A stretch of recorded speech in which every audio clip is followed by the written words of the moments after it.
अस्सलाम वालेकुम। आज हमारा वीक 16 है और वीक 16 को स्टार्ट करने से पहले हम वीक 15 को जल्दी से रीकैप कर लेते हैं।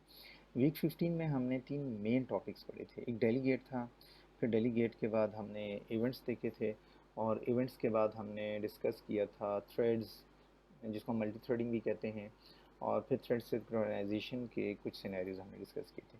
आज का जो लेक्चर है हमारा, आज के लेक्चर में हम सॉकेट प्रोग्रामिंग को या नेटवर्क प्रोग्रामिंग को डिस्कस करेंगे और फिर इसमें दो मेन प्रोटोकॉल को हम कवर करेंगे। एक TCP IP based communication protocol है और एक यूडीपी बेस्ड प्रोटोकॉल है। और टीसीपी बेस्ड में फिर हम सिंपल कुछ क्लाइंट सर्वर एप्लीकेशन बनाएंगे और फिर थोड़ा सा कॉम्प्लेक्स की तरफ जाएंगे। ठीक है, तो सबसे पहले मैं आपको मेन चीज़ें कुछ बता दूं सॉकेट प्रोग्रामिंग्स को स्टार्ट करने से पहले। बेसिकली हम सॉकेट प्रोग्रामिंग हम ऐसे है कि सपोज़ करें आप एक से ज़्यादा एप्लीकेशंस की आप इसमें कम्युनिकेशन करवाते हैं। अभी तक तो हमने एक ही एप्लीकेशन बनाई थी, उसी के अंदर एक से ज़्यादा थ्रेड्स बनाए थे पिछले लेक्चर में, और उन थ्रेड्स को आप इसमें सिंक्रोनाइज़ किया था।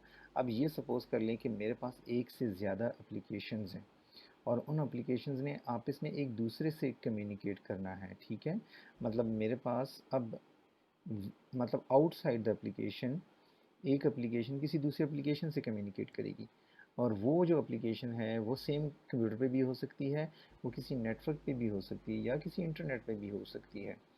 तो सबसे पहले अगर हम एप्लीकेशन की कम्युनिकेशन की बात करते हैं तो एप्लीकेशन कम्युनिकेशन में हमें सबसे इम्पॉर्टेंटली एक चीज़ जो ज़रूरत होती है that is called IP address. ठीक है, हर मशीन का एक यूनिक आईपी एड्रेस होता है किसी भी नेटवर्क में अगर वो मशीन आपकी मौजूद है तो। एक तो हमें आईपी एड्रेस चाहिए होगा, दूसरी क्योंकि एक मशीन के ऊपर एक से ज़्यादा एप्लीकेशन रन हो रही होंगी, तो अगर किसी एप्लीकेशन ने कम्युनिकेशन करनी है किसी दूसरी एप्लीकेशन से तो उसको कम्युनिकेशन के लिए फिर पोर्ट नंबर चाहिए होता है। And port number is basically a 2 byte integer number. ठीक है, और ये यूनिक होता है इस कंप्यूटर के पास। तो जब भी कोई एप्लीकेशन कम्युनिकेशन स्टार्ट करेगी तो वो अपना पोर्ट नंबर पहले डिफ़ाइन करेगी। ठीक है, और डेटा जो एप्लीकेशन के अंदर ट्रांसफ़र होता है वो आपका एक समझे कि बाइट एरे की शक्ल में पास होता है। ठीक है, और बाइट एरे की शक्ल में जो डेटा पास होता है इसको हम बेसिकली आईपी पैकेट कह सकते हैं। ठीक है, या फिर हम इसको डेटाग्राम कह सकते हैं। अब जो डेटाग्राम का साइज़ होता है स्टैंडर्ड जो नेटवर्क्स में आप लोगों ने पढ़ा होगा वो 64 KB का होता है, किलोबाइट जिसको आप कहते हैं। ठीक है, ये कुछ मेन चीज़ें थी कम्युनिकेशंस के बारे में। अब हम टीसीपी बेस्ड कम्युनिकेशन में जाते हैं और इसमें हम एक छोटी सी एग्जांपल जो है ना वो ले लेते हैं। अब हम टीसीपी बेस्ड में दो एप्लीकेशंस बनाएंगे। एक एप्लीकेशन जो कि एज ए सर्वर बिहेव करेगी, ठीक है, उसको हम टीसीपी सर्वर कहेंगे, और दूसरी एप्लीकेशन जो होगी वो क्लाइंट बेस्ड होगी, उसको हम टीसीपी क्लाइंट एप्लीकेशन कहेंगे। अच्छा, स्टार्ट करने से पहले हमें कुछ लाइब्रेरीज इंक्लूड करनी है, जिसमें number 1 system dot IO library है, फिर system dot net dot sockets हैं, और फिर सिस्टम डॉट नेट है। ये तीन आपको मेन लाइब्रेरीज इंक्लूड करनी पड़ेगी।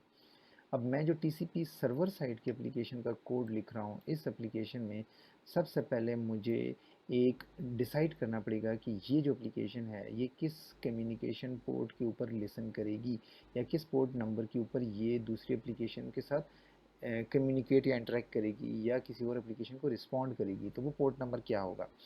नॉर्मली पोर्ट नंबर हमने कहा है 2 बाइट का होगा।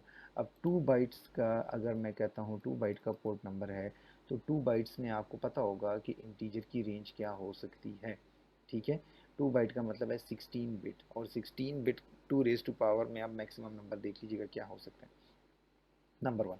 नंबर 2, हमने पोर्ट नंबर एप्लीकेशन का ऐसे कोई डिसाइड करना है जो कि आपका पोर्ट नंबर जो है वो port number should be greater than 1024। 1024 के नंबर से मतलब 1 2 3 कोई भी पोर्ट नंबर रख सकते हैं, सारे इंटीजर हैं, लेकिन जो 1024 तक के पोर्ट नंबर्स हैं ये सिस्टम रिजर्व पोर्ट्स होती हैं। ठीक है, because they are reserve ports by OS, ठीक है। तो इसलिए हम कोशिश करेंगे कि 1024 से आगे की रखें, जिस तरह मैंने 2020 लिखा है, ठीक है। ये 2020 है, पोर्ट नंबर है, ईयर के आप नहीं जाना, ठीक है। इसको मैं कुछ भी कर सकता हूँ, लेकिन ये कि कोई भी इंटीजर होगा। अब मुझे सबसे पहले एक इंटीजर पोर्ट नंबर डिफाइन करना पड़ा, फिर उसके बाद इम्पोर्टेंटली मुझे इस होस्ट एप्लीकेशन का, जिसके ऊपर ये एप्लीकेशन रन होगी, उस कंप्यूटर का आईपी एड्रेस देना पड़ेगा, ठीक है। उसके लिए मुझे आईपी एड्रेस, जिस तरह मैंने यह 192.168 लिया है, अगर आपको पता है सेम मशीन के ऊपर दोनों एप्लीकेशन रन करनी है तो फिर हम लोकल होस्ट की आईडी दे सकते हैं, जिसको हम लूप बैक आईपी कहते हैं, 127.0.0.1, ये भी हम लिख सकते हैं। अब हमारे पास एक क्लास है जिसका नाम है IP एंड पॉइंट। हम इस IP एंड पॉइंट की क्लास का एक ऑब्जेक्ट लेंगे, ठीक है।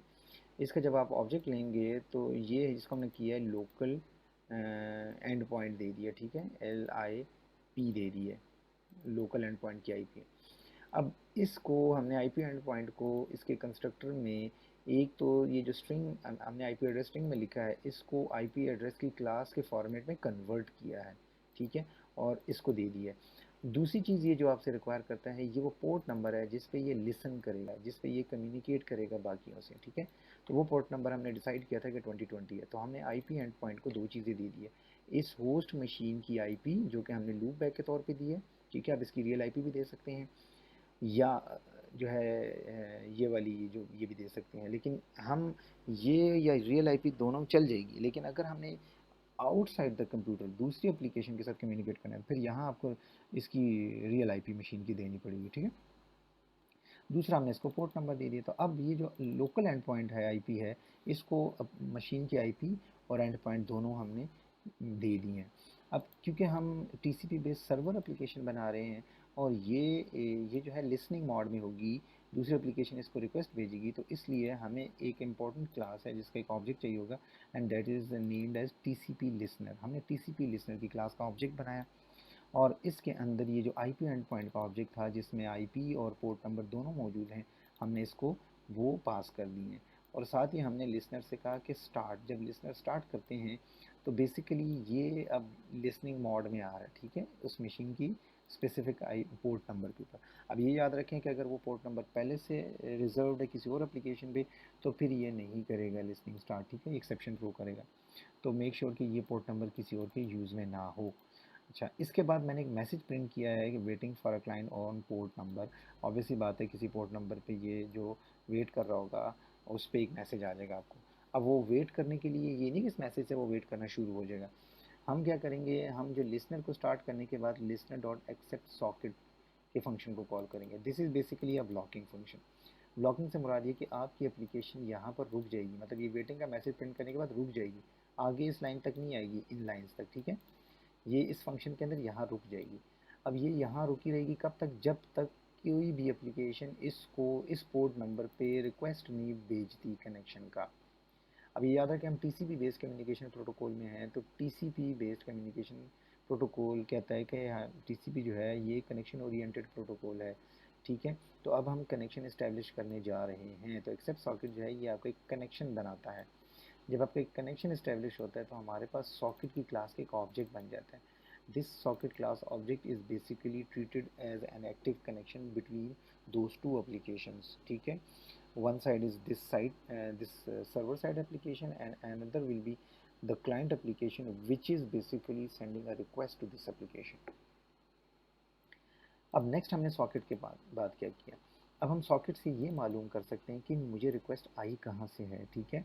तो मैं कैसे मालूम करूँगा, वो मैं सॉकेट से कहूँगा रिमोट एंड पॉइंट, इसकी एक प्रॉपर्टी है, और उसको कन्वर्ट कर दूंगा एज आईपी एंड पॉइंट, क्योंकि आईपी एंड पॉइंट इसकी पेरेंट है, ठीक है। तो हमने आईपी जो गेट की है, this is basically IP details या details of the remote machine, that is the client who has sent